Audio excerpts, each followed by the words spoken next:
গত শনিবার দিন তো ছিল রাখি, তাই আমিও সকাল সকাল একদম রেডি হয়ে বেরিয়ে পড়েছিলাম বাড়ি যাবার। একটু ব্যস্ততার কারণে ভিডিওটা এডিট করে পোস্ট করার মতো আর টাইম পাইনি। তো যাই হোক, আজ রাখি পড়াতে কিন্তু বাড়ি যাব না, যাব আমার মামা বাড়ি। আর এখন সেরকম আর মামা বাড়িটা যাওয়া হয় না, তাই রাখিতে মা ওখানে আছে, তাই আজকে ওখানেই যাব। আর যাওয়া মাত্রই দিদা আমাকে ধরে দিয়েছে হাতে এত দিদার হাতের বানানো ঘুগনি, সাথে চাচি আর চাচির মনটা কি যে ভালো লাগে খেতে, কি বলবো।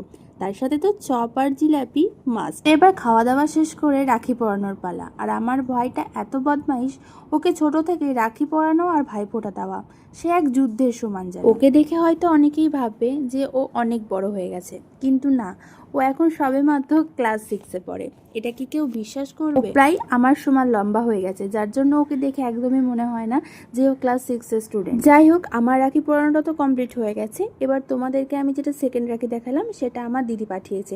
ও যেহেতু আসতে পারেনি, তাই আমাকে সকালে ফোন করে বলেছিল যে তুই যখন যাবি একটা রাখি কিনে ওকে আমার হয়ে পরিয়ে দিই। আমি তো ভাইকে একটা চকলেট দিলাম, কিন্তু ও আমায় দেখো কিছুই দিল না, বলছে আমি যখন বড় হব তখন তো। আর এটাও কিন্তু ও আমার সাথে পুরো বদমাশি করে দিল। যাই হোক, এখন তো দুপুরে খাওয়া দাওয়া করবো। তো এদিকে দেখছি দিদা গরম গরম মাছ ভাজা করছে। আর এদিকে কি কি রান্না হয়েছে আজকে চলো তোমাদের সাথে সেটাই শেয়ার করি। তো এখানে আছে গরম ভাত, তার সাথে ঘি, লবণ, আর এখানে আছে 5 রকম সবজি দিয়ে একটা তরকারি, আর এখানে হয়েছে আলু দিয়ে পোস্ত। আর আমি সেরকম পোস্ত ভালোবাসি না, তাই অল্প পরিমাণেই নিয়েছি। আর এখানে আছে গরম মাছ ভাজা। আর এইরকম গরম গরম মাছ ভাজা দিয়ে ভাত খেতে কি যে ভালো লাগে কি। আর এইরকম গরম মাছ ভাজা দিয়ে ভাত খেতে কে কে ভালোবাসো অবশ্যই কিন্তু জানি। আর এখানে আছে শোল মাছের টক।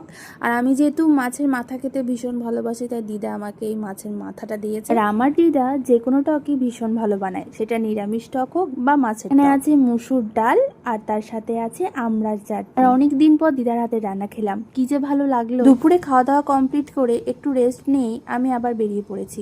বাড়ি ফিরে আবার নাচের ক্লাস আছে। তাহলে চলো আজকের মতো টাটা।